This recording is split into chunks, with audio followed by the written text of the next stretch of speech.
مولانا محمد عبده ورسوله اما بعد اعوذ باللہ من الشیطان الرجیم بسم اللہ الرحمن الرحیم وقضى ربك الا تعبدوا الا اياه وبالوالدين احسانا اما يبلغن عندك الكبر احدهما او كلاهما فلا تقل لهما اف ولا تنهرهما وقل لهما قولا كريما۔ میرے عزیزو، خداوند قدوس نے اس قرآن کی آیت کے اندر خدمت کے لیے فرمایا ہے۔ ہم کو چاہیے کہ اپنے ماں باپ کی خدمت کرے، اپنے پڑوسیوں کی خدمت کرے، اپنے رشتہ داروں اور جتنی بھی مخلوقات اللہ تعالیٰ نے پیدا کی ہے، ہماری ذات سے سب کو فائدہ پہنچنا چاہیے۔ میرے عزیزو، اگر کوئی انسان یہ چاہے کہ اللہ رب العزت مجھ سے راضی ہے یا ناراض ہے تو وہ اپنے ماں باپ کو دیکھ لے۔ اگر ماں باپ راضی ہیں تو اللہ بھی راضی ہے، اور ماں باپ کا ہم نے اگر دل دکھایا، ان کو پریشانی دی اور پھر اللہ کی ہم رضا تلاش کرتے پھرے تو میرے عزیزو یہ مشکل بات ہے۔ دنیا کے اندر جتنی بھی مخلوقات اللہ تعالیٰ نے پیدا کی ہے، ہمارے دل کے اندر سبھی کی محبت ہونی چاہیے اور سبھی کو ہم سے فیض ہونا چاہیے۔ خداوند قدوس نے انسان کو 4 عناصر سے پیدا کیا۔ اس میں ایک آگ ہے، ہوا ہے، مٹی ہے اور پانی ہے۔ اور میرے عزیزو، اللہ نے فرشتوں کو ایک عناصر سے پیدا کیا اور شیطان کو 3 عناصر سے پیدا کیا، اور اللہ تعالیٰ اپنے خاص بندوں کے لیے ان تمام چیزوں کو مسخر کر دیتا ہے۔ جیسا کہ حضرت موسیٰ علیہ السلام کے لیے پانی کو مسخر کر دیا، حضرت ابراہیم علیہ السلام کے لیے آگ کو مسخر کر دیا، حضرت داؤد علیہ السلام کے لیے مٹی اور پہاڑوں کو مسخر کر دیا،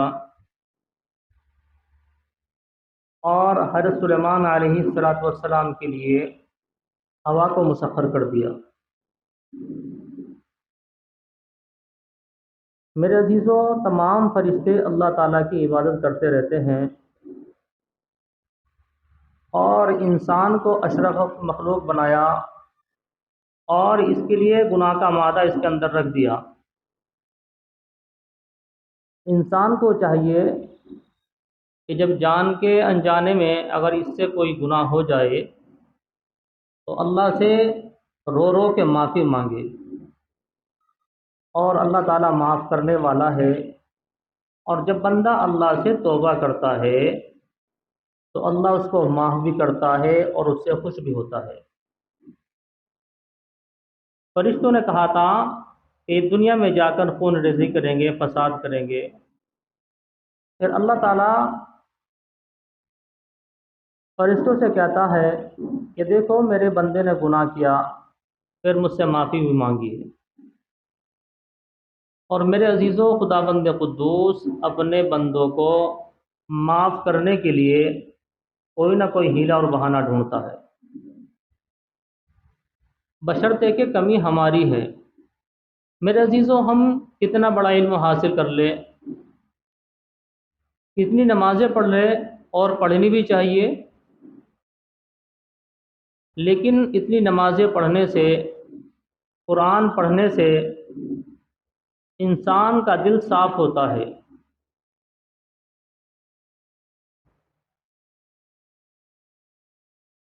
لیکن اگر اپنے قلب کو جاری کرنا ہے تو کوئی شیخ کامل ایسا ہوتا ہے جو اپنی توجہات سے اس کے دل کو جاری کر دیتا ہے۔ نماز پڑھنے سے، روزہ رکھنے سے انسان کا دل صاف ہوتا رہتا ہے، اور اللہ تعالیٰ کو صفائی بہت پسند ہے۔ خانقاہوں کے اندر صرف یہی چاہا جاتا ہے کہ جو اللہ کے بچھڑے ہوئے بندے ہیں، اللہ سے دور ہیں، وہ کسی طریقے سے اللہ سے جڑ جائے، اللہ سے محبت کرنے والے بن جائے، اللہ سے پیار کرنے والے بن جائے۔ میرے عزیزوں، علم کے ذریعے سے انسان خداوند قدوس کی اطاعت کرتا ہے،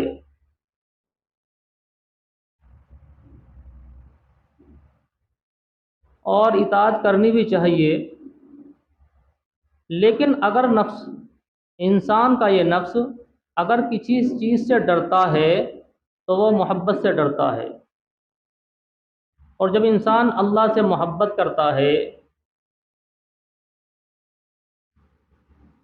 تو نفس کے اندر ایک حرارت پیدا ہوتی ہے، اور شیطان اس کا ساتھ دیتا ہے، اور تمام طرح کے وساوس سے اس کو گھیر لیتا ہے، اور جب یہ گر جاتا ہے تو اس کی قبض کی حالت ہو جاتی ہے، یہ دھیرے دھیرے نیکیوں سے دور ہونا چالو ہو جاتا ہے۔ میرے عزیزوں، جب کوئی بندہ اللہ کے قریب جاتا ہے تو نفس اور شیطان ہر چند یہ کوشش کرتے ہیں کہ اس کو وہاں جانے سے روکا جائے، اور یہ روکنے کی پوری پوری اپنی کوشش کرتے ہیں۔ اہل اللہ اپنی توجہات کے ذریعے سے بندے کو صحیح راستہ دکھاتے ہیں اور اس کو منزل تک لے جاتے ہیں۔ میرے عزیزوں، ایک چھوٹا معصوم بچہ ہوتا ہے، وہ ماں کا دودھ پیتا ہے تو اس کو سب کچھ یہی سمجھ میں آتا ہے، میں جو پل رہا ہوں اس دودھ سے پل رہا ہوں، اور اپنی ماں کی گود کو وہ سب سے سیف جگہ سمجھتا ہے، حالانکہ دنیا بہت بڑی ہے، حالانکہ اس کو پتہ نہیں اس کی ماں اس سے محفوظ ہے یا نہیں ہے، لیکن اس کی سوچ یہی ہے کہ وہ ماں کی گود میں ہے تو وہ محفوظ ہے۔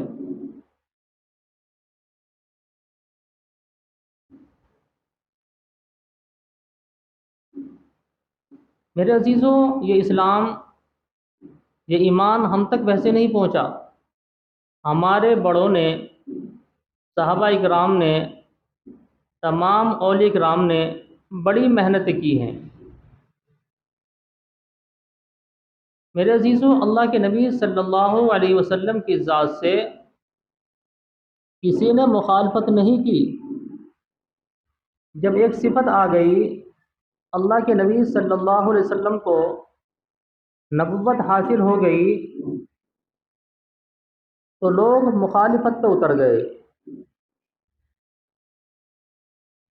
میرے عزیزوں، کوئی ولی ہو یا انبیاء کرام ہو، لوگ مخالفت کرتے ہیں تو اسی وجہ سے کرتے ہیں کہ نبی کو نبوت ملی، نبوت کا اعلان ہوا، اللہ کے بندوں کو دعوت دینا شروع کی، تو لوگ مخالفت پر اتر گئے، اور تمام تکلیف اور پریشانی ہم میرے نبی کو دی، اور میرے نبی دین کا کام کرتے رہے۔ حضرت عمر رضی اللہ تعالیٰ عنہ کی زندگی دیکھو کہ آپ نے کتنے مجاہدے کیے ہیں، کتنی پریشانیاں اٹھائی ہیں۔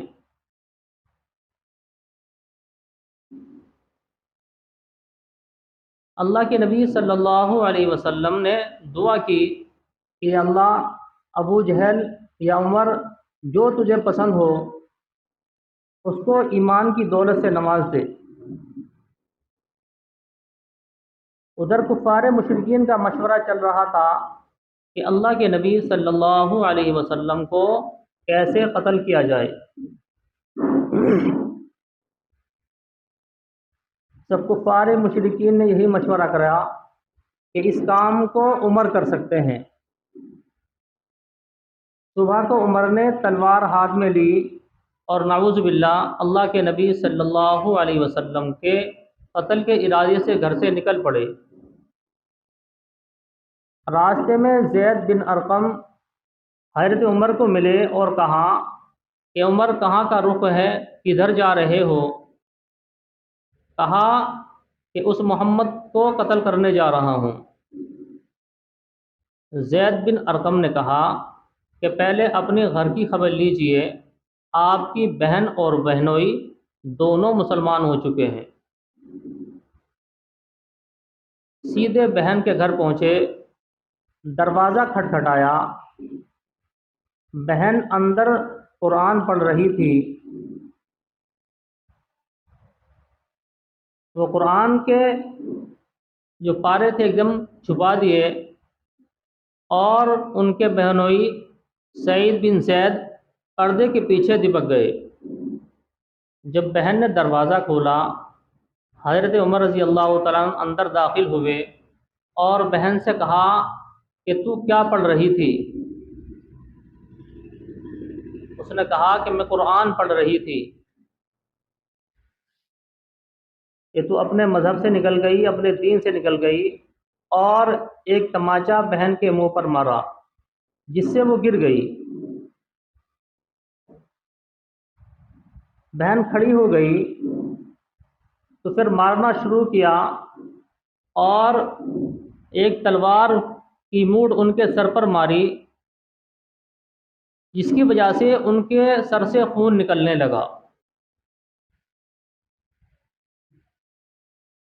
جب بہنوئی نے دیکھا کہ خون نکل رہا ہے، وہ بھی باہر آ گئے، اور حضرت عمر رضی اللہ تعالیٰ عنہ نے ان کے اوپر بھی حملہ کر دیا۔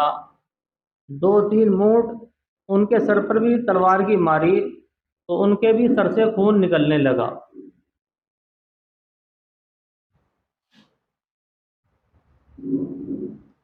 جب فاطمہ بن خطاب نے یہ دیکھا کہ عمر نے ان کے شوہر کو بھی مار رہا ہے اور خون نکل رہا ہے، تو انہوں نے کہا، اے عمر، جس ماں کا دودھ تو نے پیا ہے اسی کی ماں کا دودھ میں نے بھی پیا ہے۔ جس باپ کی پشت سے تو آیا ہے اسی باپ کی پشت سے میں بھی آئی ہوں۔ جو تجھے کرنا ہو کر لے، لیکن ہم اسلام سے نہیں ہٹیں گے۔ جب بہن کو بھی مارا، بہنوئی کو بھی مارا، کچھ غصہ بھی ٹھنڈا ہو گیا۔ کہنے لگے کہ اچھا بتا، وہ مجھے دکھا تو کیا پڑھ رہی تھی؟ کہ تو کافر ہے، ہم تجھے وہ نہیں دکھا سکتے، پہلے تو غسل کر آ اور پھر تجھے دکھائیں گے۔ حضرت عمر رضی اللہ تعالیٰ نے غسل کیا۔ غسل کرنے کے بعد جب آئے اور قرآن کی وہ چند آیت سنی تو بے تحاشا رونے لگے۔ میرے عزیزو، یہ محبت کی خاصیت ہے، جب کسی انسان کو محبت ہوتی ہے تو اس کو رونا آتا ہے۔ چند آیتیں سنی تھی، کیفیت بدل گئی، اور کہا کہ مجھے بھی محمد صلی اللہ علیہ وسلم کے پاس لے کر چلو، اور میرے ہاتھ میری پشت سے باندھ دو اور میری تلوار میرے گلے میں ٹانگ دو، اور مجھے مارتے ہوئے لے کے چلو، کیونکہ میں محمد صلی اللہ علیہ وسلم کو مارنے کے ارادے سے نکلا تھا۔ جب اللہ کے نبی صلی اللہ علیہ وسلم کے پاس پہنچے تو حضرت حمزہ رضی اللہ تعالیٰ نے دیکھ لیا، تو کسی نے حضرت حمزہ سے جا کر کہا کہ عمر آ رہے ہیں اور تلوار گلے میں ہے۔ کہا کہ آنے دو، اگر سیدھی طریقے سے آتے ہیں تو ٹھیک ہے، اگر ارادہ غلط ہوا تو انہی کی تلوار سے انہی کا سر کاٹ کر ان کے سینے پہ رکھ دوں گا۔ جب اللہ کے نبی صلی اللہ علیہ وسلم کو اندر یہ اطلاع دی گئی تو اللہ کے نبی صلی اللہ علیہ وسلم باہر تشریف لائے اور حضرت عمر سے ملاقات کی اور کہا کہ عمر کیا ارادہ ہے؟ کہ اے اللہ کے نبی صلی اللہ علیہ وسلم، میرا کلمہ پڑھنے کا ارادہ ہے۔ اللہ کے نبی صلی اللہ علیہ وسلم نے فرمایا، اے عمر، تم خود نہیں آئے ہو، میں نے رات اللہ سے دعا کی تھی اور اللہ تعالیٰ نے تمہارے حق میں دعا قبول کر لی ہے۔ تو حضرت عمر رضی اللہ تعالیٰ عنہ نے اسلام قبول کیا، اور جب حضرت عمر رضی اللہ تعالیٰ عنہ کے اوپر حملہ ہوا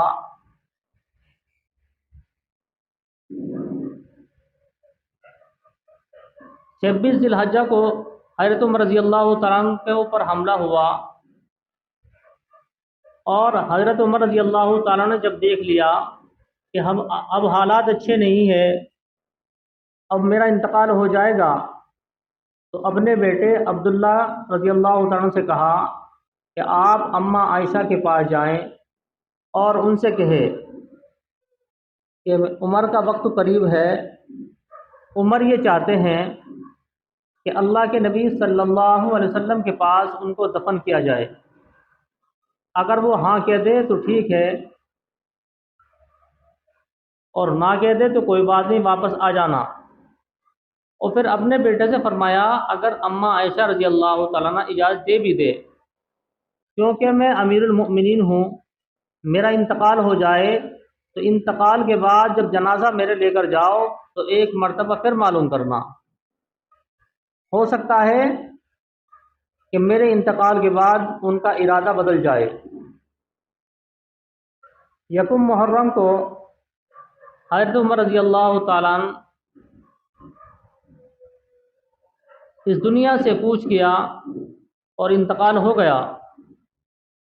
حضرت عبداللہ رضی اللہ تعالیٰ عنہ جب جنازہ لے کر گئے تو اماں عائشہ سے معلوم کیا کہ اماں عائشہ عمر کا جنازہ آ چکا ہے، اگر آپ کی اجازت ہو تو حضرت عمر کو اللہ کے نبی صلی اللہ علیہ وسلم کے پاس دفن کیا جائے۔ انہوں نے کہا کہ ہاں ٹھیک ہے، حضرت عمر کو اللہ کے نبی صلی اللہ علیہ وسلم کے پاس دفن کر دو۔ عمر نے اس امت کے لیے، دین کے لیے بڑی قربانیاں دی ہیں، بڑا کام کیا ہے، بڑے مجاہدے کیے ہیں۔ تو حضرت عمر رضی اللہ تعالیٰ عنہ کو اللہ کے نبی صلی اللہ علیہ وسلم کے پاس دفن کر دیا گیا۔ میرے عزیزوں، ہمارے پیشواؤں نے بڑی قربانی دی ہے، بڑے مجاہدے کیے ہیں، ان کے مجاہدوں کی وجہ سے آج دین ہم تک پہنچا ہے، اور آج ہمیں اس کی کچھ اہمیت نہیں ہے۔ ہماری ساری زندگی خرافات میں گزر رہی ہے، اور انسان گناہ کرتا ہے اور اس کو فکر نہیں ہوتا کہ میں کیا کر رہا ہوں اور کیوں کر رہا ہوں۔ میرے عزیزوں، آدمی صبح سے شام کو اپنا محاسبہ کرے کہ میں نے آج کتنے اچھے کام کیے ہیں اور کتنے برے کام کیے ہیں، اور اگر ہم نے اچھے کام کیے ہیں تو اللہ کا شکر ادا کرے، اور کوئی اگر غلطی ہوئی ہے، کوئی گناہ ہو گیا ہے تو اللہ تعالیٰ سے رو رو کر معاف کرا لے۔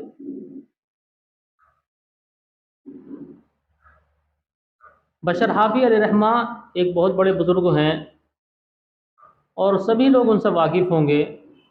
ایک مرتبہ جمعہ کی نماز پڑھ کر جلدی سے باہر نکلے، سنتیں بھی نہیں پڑھی۔ ایک شخص ان کے پیچھے لگ گئے کہ بہت بڑے اللہ والے بنتے ہیں، ہزاروں لوگ ان کے مرید ہیں، انہوں نے جمعہ کی سنتیں بھی نہیں پڑھی ہے اور یہ مسجد سے باہر نکل گئے ہیں۔ وہ شخص ان کے پیچھے پیچھے لگ گیا تو دیکھتا ہے کہ ایک دکان پر وہ پہنچے، انہوں نے کباب خریدے، اور وہ خریدنے کے پاس آگے بڑھے، دوسری دکان پر پہنچے، وہاں سے نان خریدے، اور وہ خرید کے جنگل کی طرف روانہ ہو گئے۔ وہ شخص پیچھے پیچھے ہو لیا کہ ان کو نماز کی فکر نہیں ہے، اور یہ کباب اور نان کے چکر میں لگ رہے ہیں، اور یہ جنگل میں جا کر اس کو کھائیں گے۔ اس نے ان کا پھر آگے بڑھا، پیچھا کیا تو ایک کچی آبادی آئی، انہوں نے ایک گھر پر جا کر دستک دی اور وہاں کواڑ کھولے، اور کواڑ کھول کر اندر پہنچے تو جا کے وہاں ایک شخص لیٹے ہوئے ہیں جن کے اوپر فارض پڑا ہوا تھا، انہوں نے ان کو بٹھایا، ان کے منہ سے رال ٹپک رہی تھی، اپنا عمامہ اتارا، منہ صاف کیا، ان کا منہ دھلایا اور وہ کھانا ان کو کھلایا، اور کہنے لگے کہ آج جمعہ کا دن ہے، جمعہ کے دن مجھے جمعہ کی وجہ سے تھوڑی تاخیر ہو جاتی ہے، میں نے ابھی سنت نہیں پڑھی اور آپ کے لیے میں کھانا لے کر آیا ہوں۔ اس شخص نے کہا کہ بشر حافی، تم مجھے کب تک کھانا کھلاؤ گے؟ 14 سال تمہیں کھانا کھلاتے کھلاتے مجھے ہو گئی ہے۔ تو میرے عزیزوں، جب آدمی خدمت خلق کرتا ہے تو اللہ خوش ہو کر بڑے بڑے مقام انسان کو عطا کرتا ہے۔ لوگ تو بد ذہن ہو جاتے ہیں، معاملہ کچھ اور ہوتا ہے، سمجھتے کچھ اور ہیں۔ تو اللہ تعالی ہمیں ان سب باتوں پر عمل کرنے کی توفیق عطا فرمائے۔ وآخر دعوانا